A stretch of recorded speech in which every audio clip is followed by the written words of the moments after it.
So, thank you so much for being here. We are starting a new series called The Red Letters. How many of you all, when you flip through the Gospels, when Jesus is talking, your letters are red? Anybody have Bibles like that? All right, so this series isn't too difficult to figure out where we're headed for the next 4 weeks.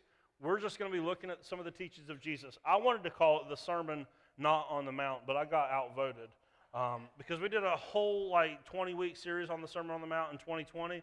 So we're just talking about all the teachings of Jesus other than the Sermon on the Mount. So hopefully we'll get into some new territory for you in this series. Over the last probably 2 months, I have been at my wit's end dealing with customer service reps. Anybody else just... I am whenever I call, and if I hear that music, and you know what I'm talking about, because all of them get their music from the same company, I'm going to start twitching the next time I hear it. I've been on hold for so long in the last 2 months. And it's all set up to frustrate you. By the time you get to a human, because I'll call and they'll be like, please tell us why you were calling. And here's all I ever say, representative. Representative. And every time I get louder as if the robot knows, representative! Just get me to a human person, please. But the most frustrating thing is when you do get to the human person, normally, and I worked customer service, so I don't care to say this, normally, unless you have a really tiny issue, that person that you are getting cannot help you. Absolutely cannot help you. There are rules and policies and procedures that are set up that the people that can help you, they don't have phones. No, sir, you are not allowed to talk to them. I said, so I'm only allowed to talk to you. You can't fix the issue. I cannot fix the issue. Who can fix the issue? Oh, probably my manager. Let me talk to them. You cannot talk to them. They don't have phones. It's been 2 months. So I've been going through round and round. My dryer is broke. We have a home warranty. And these people it's on and on and on. It's been 2 months. It's so frustrating to have to deal with. So this past week, I was talking to a supervisor with my home warranty company. And no lie, she told me this. She said, sir, we are a business. So we have policies and procedures that protect us, even if it feels like it's not serving you. Well, I appreciate the honesty, to be honest. I wish more companies would be like, listen, if you want to know at the end of the day who we're about us. Because that's what she told me. And I was like, you know what? I can respect that. You're the first person to tell me. I don't like it, but I can respect that because she's like, listen, there's things in the way of me doing what you want me to do. Now, this is the exact situation that Jesus of Nazareth comes head to head with over and over in the Gospels. There is a system in place that is actually keeping people from doing what they ought to while blaming the rules and the regulations and the red tape of the time on why it is that they can't meet needs, why it is that they can't do what it is that they need to be doing. And if you know anything about Jesus of Nazareth, he is not going to be okay with that. He is not going to be okay with any institution, any rules, regulations, or red tape that keep people from experiencing the love that they were created to have from him. He's not going to have anything get in the way whatsoever. There's been times that when I've been talking to these customer service reps, I'll tell them, I said, listen, your title is customer service. And you are not doing your job if you're not servicing the customer. That's why you're there, to service me. I'm the customer. The same thing, if you're a Christian, if you are not loving with no limits, you are also not doing your job. You are allowing some sort of red tape, regulations, rules, systems, organizations to get in the way of you loving like you have been called to love. And this just will not fly. Now, I know.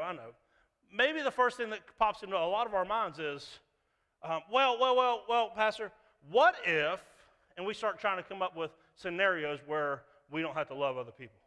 Or we go, well, what if they got themselves into that situation?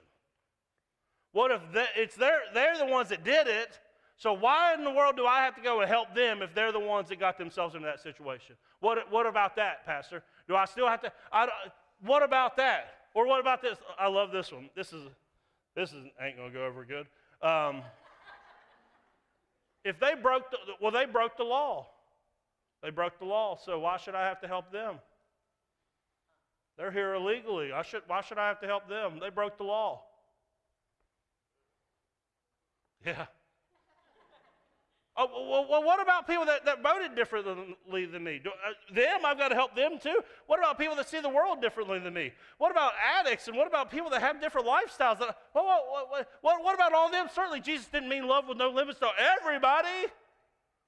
Except for when you go to the gospel accounts, there's not a chapter of exceptions.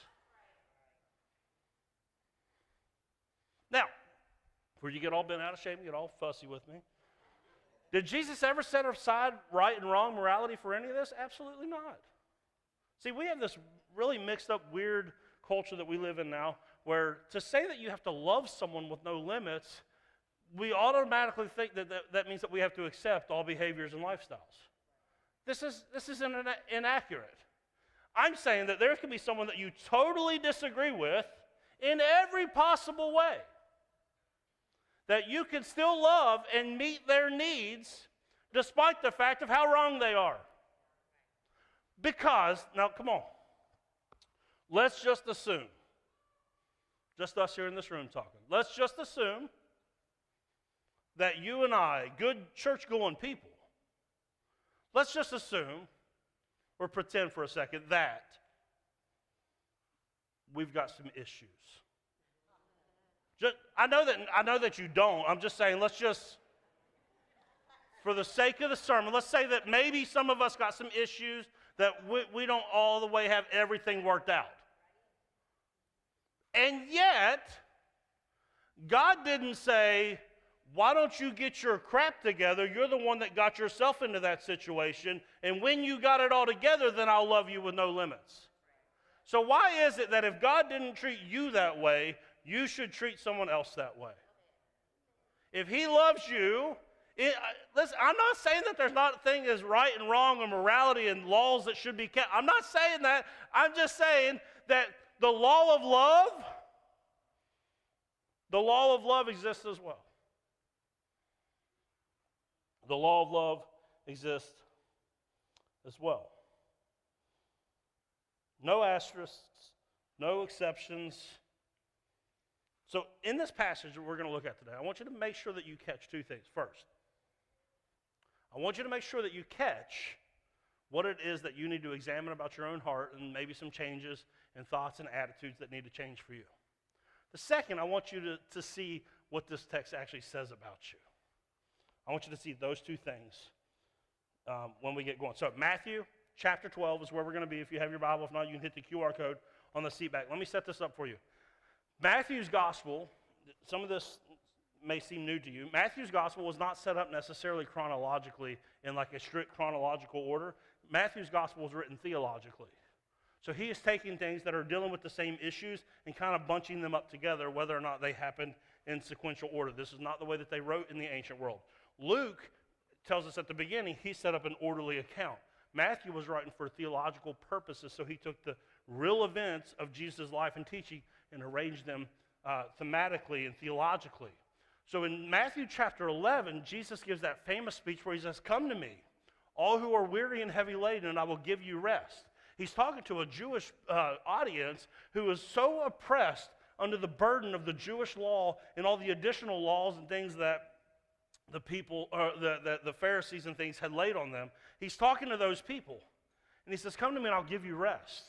Now, to follow that message up, Matthew is now going to tell us two different stories that are going to kind of illustrate, again, Jesus kind of giving that new way apart from this, the law and the additional law that the Jews had come up with by the first century.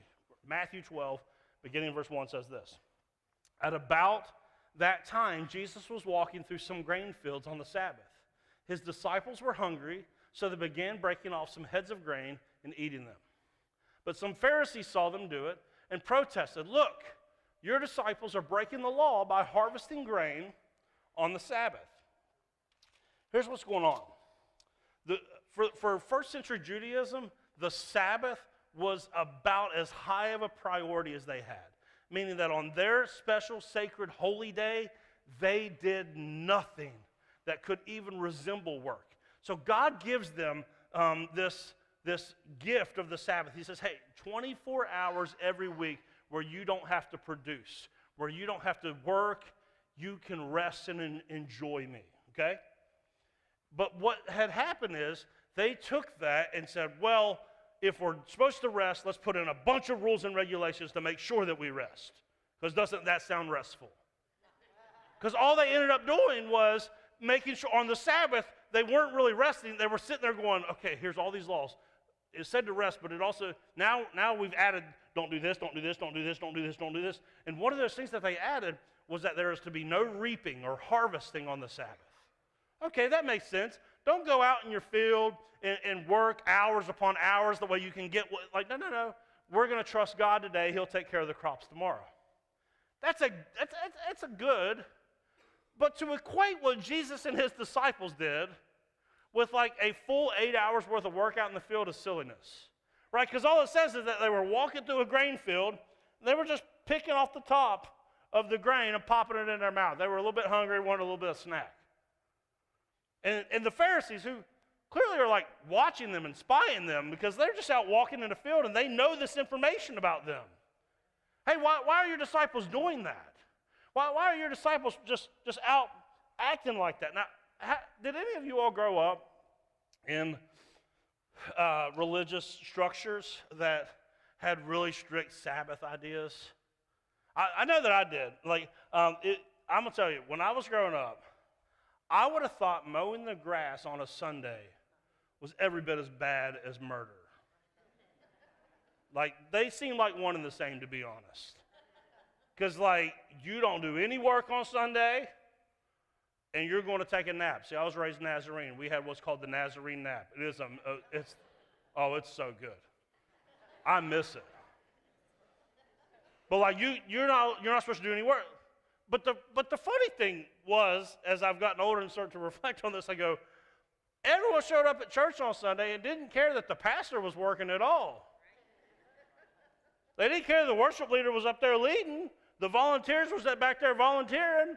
But yet, you better not do a load of laundry. I don't care how backed up you are.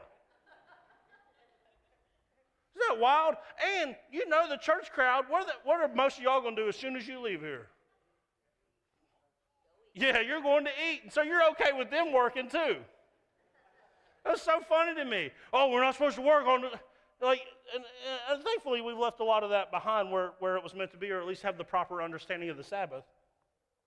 But that's the type of mindset that Jesus and his disciples are dealing with. These guys are very upset with this. And so Jesus replies, he gives them two different examples from the Old Testament. He says this in verse 3. He says, haven't you read the scripture, what King David did when he and his companions were hungry? He went into the house of God, and he and his companions broke the law by eating the sacred loaves of bread that only the priests are allowed to eat. So he goes, here's your first example. There was an exception. There was one time David, he was the anointed king of Israel. However, yet he had not taken the throne. So he is being chased around the desert by a madman named Saul, who was the king at that time. And while they were on the run, they ended up in an area called Nob, and they went into the local place there, and the priest there was named Ahimelech, and they let David and his companions eat the bread that was there that was only meant to be for the priest. And so Jesus goes, don't you remember that? Don't you remember when, because there was a king present, there was an exception? Don't you remember that? And then he goes on to the next one. He says, and haven't you read in the law of Moses that the priest on duty in the temple may work on the Sabbath? He goes, don't you remember that when it comes to a priest, there's an exception? Now, here's the beautiful thing that we find out, because Jesus, they tell us in the book of Hebrews, is from the order of Melchizedek. He is the king priest. So the way when the king priest is present, there's something more powerful on the scene. And that's what he tells them next. This is the type of stuff that got Jesus killed. Verse 6, he says, I tell you, there is one who is here even now who is greater than the temple. So and now he's not using these stories to say that there's exceptions to the law. He's using these stories to say that there is an authority that is within him that is greater than anything else. That's the point he's making. He's not saying, well, see, there's certain loopholes. No, not loopholes. There is a greater authority in Jesus, who is king and who is the rightful high priest. There's a greater authority there. So he goes, that's the argument he's making. So he goes, with that authority, let me reorder some things for you. Because I know how you like to have this and this and this, everything in order. He said, let me give you a new order of how things are meant to be. He said, essentially it's this, that compassion always trumps ritual. Compassion. Oh, but what about this? What about this? What about this? Compassion for the Christian always trumps ritual. Do we just set morality aside? Do we set the laws aside? No. But compassion always trumps ritual. In fact, that's what Jesus says later on in that passage. He goes on, verse 7, he says, but you would not have condemned my innocent disciples if you knew the meaning of the Scriptures. I want you to show mercy, not offer sacrifice, for the Son of Man is Lord even over the Sabbath. That's the type of stuff that got Jesus killed finally. You start messing with the temple, you start messing with their systems and structures that are in place, the way they can honor the things that they like and neglect the things that actually matter the most to God. You start messing with structures and things like that, you upset the religious crowd really quick. You start calling out the obvious hypocrisy in it. You upset the religious crowd very quick. Jesus' whole point here is this: don't let anything get in your way of doing the right thing. Don't let anything. Oh, but what about this? Don't let anything get in your way of doing the right thing. Well, they got themselves into that situation. Don't let anything get in your way of doing the right thing. And again, that's not blanket approval for everything. That just means that you can love someone despite them having it together or not. You can meet their needs no matter what their story is. That's not an indictment on you. That's just you having the same values as Jesus. And again, because Matthew is arranging his gospel in this thematic theological way, he puts another story right after this to really highlight. It says this in Matthew 12:9. Then Jesus walks over to their synagogue, where he noticed a man with a deformed hand. The Pharisees asked Jesus, does the law permit a person to work by healing on the Sabbath? They were hoping he would say yes, so they could bring charges against him. So this time, Jesus is in the synagogue. He sees a guy with a deformed hand. Now, here's what is pretty obvious to all of us.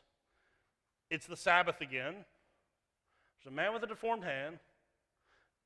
But this isn't life-threatening. Right? There's good reason to read the text in such a way that you go, this man's been like this for a while, probably. It didn't just happen. It's been like this for a while. So, Jesus, let me just ask you, couldn't you have just waited until another day? It wasn't life-threatening. Hey, if you ever feel like a bad parent, let me help you out real quick. We were at Sky Zone probably about 3 years ago, and my daughter came over to me holding her arm and said, Dad, I think I broke my arm. And I said, you didn't break your arm, get in the car. And the next day, the people at the ER said she broke her arm. So if you ever feel bad about your parenting style, okay, I've been there, done that. Like, she's just very dramatic sometimes, so I was like, I don't think it really is broken. It was broken, okay? But what I'm saying, it wasn't life-threatening. She was fine the next day. So, like, for Jesus, why like, he could go, look, they're going to fuss if I heal you. Why don't you just come back tomorrow? I'll take care of it. No. Because here's what Jesus is going to teach in this. Don't just take the easy way out. The timing of when you do the right thing matters. Don't put it off for a more convenient time. Don't put it off for a time when it's now popular. Do what it is that you've been asked to do and called to do, no matter if it's going to upset everyone else or not. No matter if everyone else is going to pat you on the back or everyone else is going to tell you that you're wrong, it's always a good time to do the right thing. Always a good time. And nothing should get in the way of doing good right now. That's why Jesus is going to push the issue here. Oh, he could have just healed him the next day. That's not no life-threatening issue. He wants to make sure that we understand it's always a good day to do good. It's always a good day to do good. To anyone. Without exception. And so Jesus responds, Matthew chapter 12, verse 11, he says this, if you had a sheep that fell into a well on the Sabbath, wouldn't you work to pull it out? Of course you would. And how much more valuable is a person than a sheep? Yes, the law permits a person to do good on the Sabbath. See, they actually, when I told you they had all these extra rules, within those extra rules, they had decided if they had an animal that went into a pit on the Sabbath, they were allowed to rescue that animal. And yet they did not think that you should heal someone on the Sabbath. And Jesus is going, don't you realize it's a little weird to value a sheep more than a person? But there's a lot, I mean, can I just be honest? We got a lot of sheeps that we care a whole lot about compared to the people. The church has a lot of sheep. Christians, you got a lot of sheep that you care about more than you care about what God cares about the most. This is why the church has fought about music and all the different crap that we've ever fought about. It's because we got a lot of sheep that we care about more than we care about the people. This is why half of your all's Facebooks for the next 8 months is going to be filled with nothing but news articles about political issues. Because you got a lot of sheeps and you don't care about what God really cares about. Oh, but I'm standing for God. If you're not loving your neighbor as yourself, you're not standing for God. Because you can be 100% right and 100% wrong in the same moment. Make no mistake about it. Nothing should get in the way of doing good. So Jesus has made his point. He's made this sweeping point. He goes, no, don't ever let anything get in the way. It's always a good day to do the right thing. Now, here's what I love. For us in our current context, most of us, we've kind of erased any of rules and regulations for the most part. Like, we're not worried about what day it is, right? Like, nobody is going to go out in the parking lot and maybe we see one of our older congregants going by and she's going like that and then just she goes down. None of y'all are going to go like, well, I bet you wish it was yesterday. Right? No, of course not. You're going to. We've erased like what days we can do good on. But what we did is we replaced that with our own prejudices. Certain groups of people that are worth our love and that we will mess with, and other groups that we will not. Oh, no. Those addicts, they got themselves into it, so we don't want anything to do with them. Those people with other lifestyles, I don't want them close to my kids. No. Those people, they breaking the law. We're not going to help them. And we've gotten rid of the rules and regulations, except for we subbed in our own little arbitrary fences of the type of people that we will help. And the point Jesus is making is get rid of anything that keeps you from loving other people, for doing good for them, for meeting their needs. Remove any barrier to that whatsoever. Get rid of it. And what we find out in verse 13. Verse 13 says that Jesus told the man, hold out your hand, and it was restored. So he goes on, and he picks the fight. He heals right there. And then verse 14 says this, the Pharisees call a meeting to plot how to kill Jesus. Here's what I love. Jesus is going to do the right thing, even if it puts him in the crosshairs of his enemies. He's going to do the right thing, even if it costs him something. He's going to do the right thing. Like Jesus, ready for this? Jesus was willing to fight for the things that really mattered. most Christians don't have too much that they won't fight for. We got all sorts of stuff that y'all constantly trying to fight about. To the neglect of what God would actually want you to fight for. Because what I would say, what we need to do is stop fighting with other people and start fighting for other people. Stop fighting with other people. That's a fool's errand. How far has it gotten us? Start fighting for other people. Because did you see in verse 12 what Jesus said as the rationale behind all of this? He says, for there is nothing more precious, more valuable to God than people. Nothing.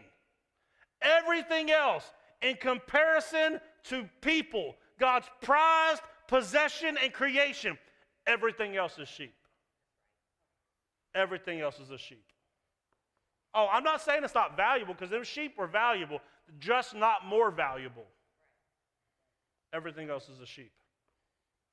So the point is, we have to search ourselves and go, are there groups of people that I say hateful things about?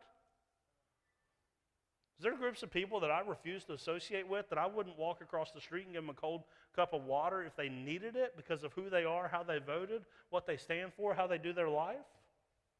Are there groups of people that I actually wouldn't, it don't matter what day it is, I wouldn't do something good for them? And if there is, that's what has to be abandoned.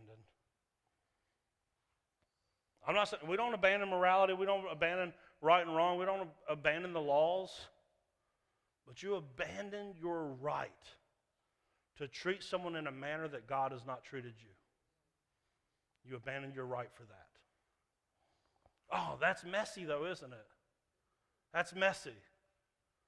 And that's why discipleship is so messy. Because we would rather it just be like real black and white, well, I stand for this, and if you don't like it, well, you can just whatever. No. Discipleship is messy. Fighting for people is messy. But it's worth it. People are worth it.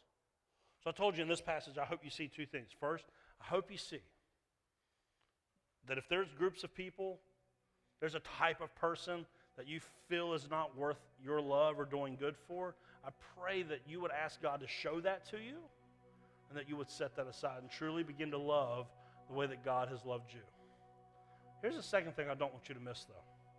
Because my guess is, and I'm every bit as guilty as anyone when it comes to only loving certain people or doing good for certain people. So there's a sense in which when you hear that, you go, man, like if your heart's really tuned into the Lord, you might be going right now, shoot, I feel like I've really messed it up. I feel like I've really been making a mess of it. Here, if that's you, I want you to remember the truth of verse 12. That he says there's nothing more valuable, more precious to God than people. And I know what happens every time I say that, because it happens to me. Every time I say that or I hear that, I go, oh, yes, that's so true for my neighbor.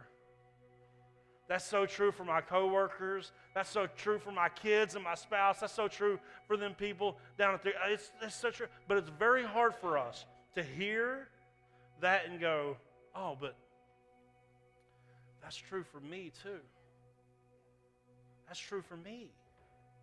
That's true for you. That there is nothing more precious to God than you. There's nothing more valuable to God than you. And here's, I stand on solid ground to tell you that, because the value of anything is always determined by what's been paid for it. Let me tell you, this is like a really weird hobby I've gotten into over the last 4 months. I say hobby, my wife says problem, okay? I watch YouTube videos of shoe transactions. I love it. I can't stop. Like from sun up till sundown, if I'm not working or coaching, I'm watching YouTube videos of people buying and selling shoes. And from time to time, Megan will be in the room, we'll be watching it together, and there will be some like crazy deal. Somebody will buy a shoe for like $1,000, or somebody will have a shoe listed for a certain price. And Megan will ask this question. She'll go, why would anybody price a shoe like that? Who says that shoe is worth that much? I said, the shoe is worth that much because someone will pay that to get it. The shoe is worth $1,000 because somebody will pay $1,000. And the reason why I can stand up here and tell you today of your unbelievable value is because the King of all creation gave himself for you so he could have you. That's how valuable you are. Not just the person next to you, sure that's true, but you, the person sitting in your seat right now, you are so unbelievably valuable to God. And if you will see yourself like that, you might be able to see all these other people that you've been holding at arm's length like that. If you'll see both of those things,